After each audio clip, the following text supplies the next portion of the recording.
DMTV Info, votre chaîne d'information en temps réel. La politique, la santé, le sport, les faits de société, la musique, les rumeurs et bien plus encore. Vous découvrirez cela dans notre chaîne DMTV Info.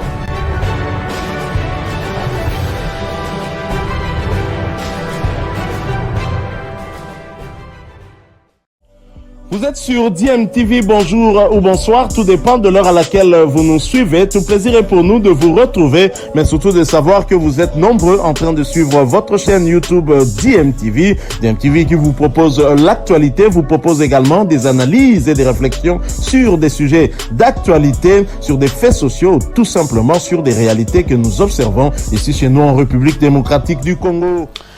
Mondial Qatar 2022, la République démocratique du Congo éliminée de la plus mauvaise des manières, humiliée au Maroc à Casablanca sur le score de 4-1. Les Marocains qui n'ont pas été aussi flamboyants, mais qui ont été réalistes, encore que les Congolais eux-mêmes leur ont donné cette occasion avec 2 passes décisives de Christian Luindama. Et cette non-qualification de la RDC au Mondial 2022 a appelé aussi à une réaction du numéro 1 des sportifs congolais, le chef de l'État, Félix-Antoine Tshisekedi Tshilombo, qui a encouragé les Léopards et qui se retourne déjà vers les prochaines échéances. Le président de la République démocratique du Congo, Félix-Antoine Tshisekedi Tshilombo, a réitéré tous ses encouragements aux léopards de la RDC ainsi qu'au staff technique qui ont atteint les barrages des éliminatoires de la Coupe du Monde Qatar 2022, et ce, malgré l'élimination par les Lions de l'Atlas du Maroc. Au cours de la réunion du Conseil des ministres tenue le vendredi 1er avril 2022, le chef de l'État a appelé à une prise de conscience pour dresser le bilan objectif, rectifier les erreurs et préparer un redéploiement plus efficace en perspective des prochaines échéances, dont les éliminatoires de la Coupe d'Afrique des Nations Côte d'Ivoire 2023 qui débutent déjà fin mai, début juin. En dépit des efforts remarquables déployés, le rêve collectif de renouer avec la Coupe du Monde a été brisé par la victoire de la sélection marocaine sur la nôtre, a fait remarquer Félix-Antoine Tshisekedi. Il s'y est de rappeler que les fauves congolais ont été tenu en échec par les fauves marocains à l'aller, 1 but partout. Rappelez-vous de l'ouverture du score de Yohan Wissa et de l'égalisation du joueur marocain Tissoudali. C'était au stade des Martyrs devant le chef de l'État Félix-Antoine Tshisekedi. Ensuite, nous avons été étriés lors du match retour 4-1, 2-0 en première mi-temps et 2-0 en seconde période au stade Mohamed V de Casablanca avec 2 passes décisives signées Christian Luindama, ce qui lui a valu d'ailleurs la colère de beaucoup de supporters congolais. Il y en a même qui s'en sont pris à sa résidence familiale, chose que nous dénonçons et condamnons dans cette chaîne YouTube DMTV. Il n'est pas normal qu'il y ait des Congolais qui ne se maîtrisent pas et qui aillent jusqu'au niveau de déranger en tout cas la quiétude de toute une famille. C'est Christian Luindama qui a joué, ce n'est pas sa famille, et même Christian Luindama ne mériterait pas en tout cas d'être agressé. Ce n'est pas normal. Le football reste avant tout un jeu et nous devons accepter le résultat. Le résultat dans le football, nous le savons, il y en a 3, la victoire, la défaite ainsi qu'un nul. Alors bien sûr, lorsque la défaite arrive, on cherche des explications. Oui, c'est sur des erreurs que l'équipe adverse peut marquer, c'est sur des erreurs aussi que nous pouvons profiter également pour inscrire 2 buts. Donc ce n'est pas bien ce genre de comportement.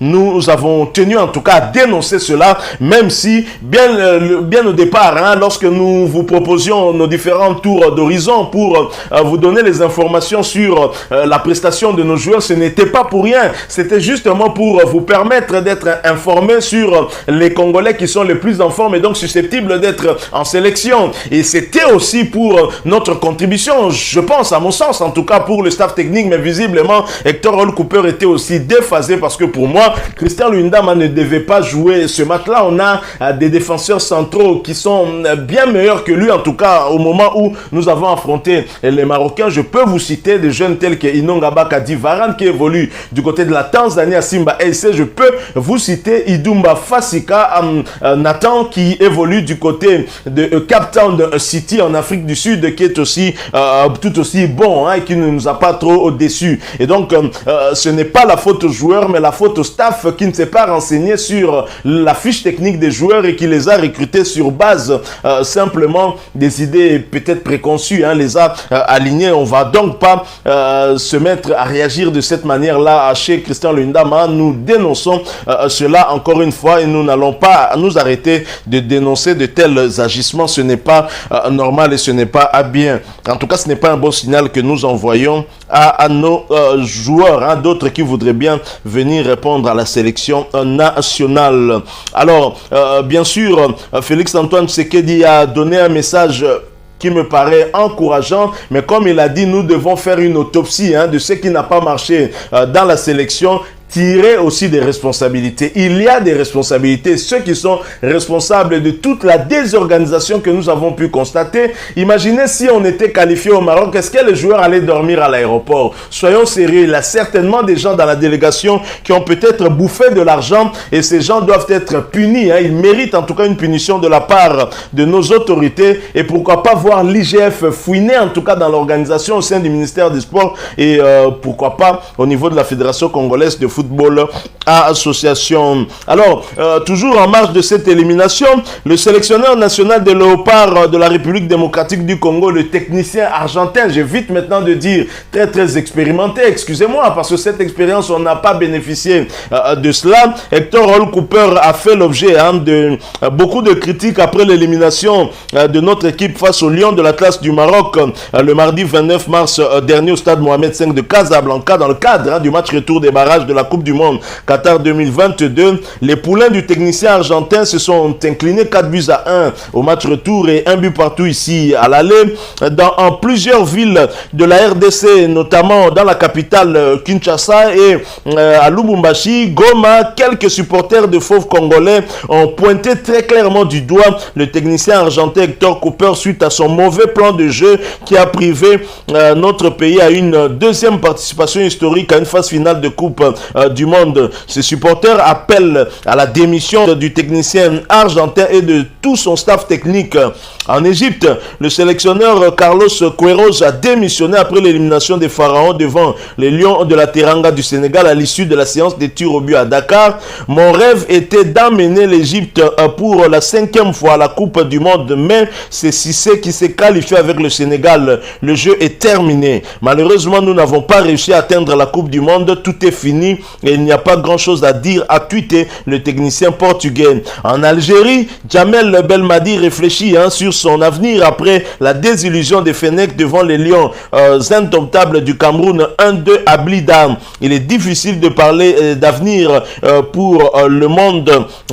C'est vrai, il est difficile de parler d'avenir. Tout le monde est abattu. On ne se voyait pas rater cette Coupe du Monde à 10 secondes de la fin du match. Un bilan sera fait, mais pour l'instant, la déception domine. Le jour où je ne me sens plus utile à mon pays, je saurai quoi faire. Il y aura une réflexion dans les jours à venir, a déclaré en conférence de presse le sélectionneur algérien. Et quid d'Hector Hall Cooper? C'est vrai qu'on a ouï dire, source des journalistes argentins qui ont dit que le technicien argentin ne voulait pas poursuivre avec la République démocratique du Congo, alors qu'au niveau du ministère des Sports, on voulait poursuivre avec lui jusqu'à l'échéance de son contrat, mais lui ne souhaiterait pas poursuivre. Visiblement, le public sportif congolais ne va pas trop regretter Hector Hall Cooper, même si nous avons une prochaine échéance qui s'approche déjà, c'est déjà les éliminatoires de la Coupe d'Afrique Côte d'Ivoire 2023. Alors, Cooper doit-il rester ou partir? La décision peut-être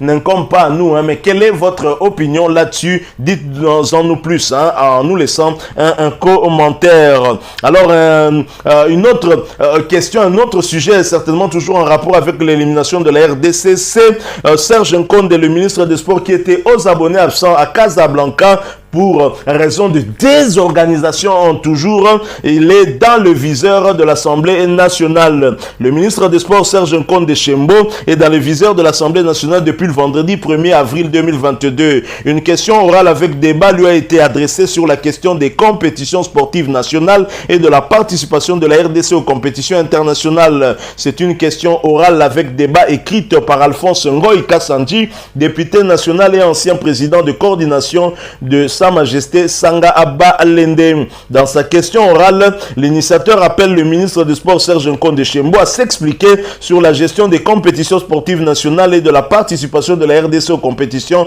sportives internationales. Selon Ngoï Kassanji, l'actuel patron des sports congolais accuse une absence de management dans le déroulement des compétitions sportives sur le plan national. En effet, l'observation du déroulement des compétitions sportives nationales fait état d'une irrégularité qui dénote d'une négligence et d'une absence de management aussi bien au niveau du ministère des Sports que des différentes fédérations sportives nationales, a-t-il avancé. La conséquence directe de ce désordre entretenu est maintes fois décriée par l'opinion sportive congolaise et la culture de la défaite devenue systématique pour toutes les sélections qui représentent notre pays aux différentes compétitions internationales. Cette triste réalité est attestée par les faits les plus récents qui sont l'arrêt observé de la Ligue nationale de football, l'INAFoot, malgré les subventionnements du transport des équipes par le trésor public et la défaite humiliante de Léopard Football au match qualificatif pour la participation à la Coupe du Monde qui va se jouer au Qatar cette année, à renchérir en tout cas Ngoï Kassanji. Dans sa question orale avec débat adressé au ministre des Sports Serge Nkonde, le député national Ngoï Kassanji a relevé aussi plusieurs raisons des échecs enregistrés dans les sélections sportives nationales de la RDC. Les raisons les plus évidentes sont la négligence de la préparation des sélections nationales, la légèreté et le clientélisme qui expliquent le mauvais choix des entraîneurs, joueurs et autres athlètes et l'absence d'une vision sportive prémisse d'une culture des victoires, a-t-il évoqué.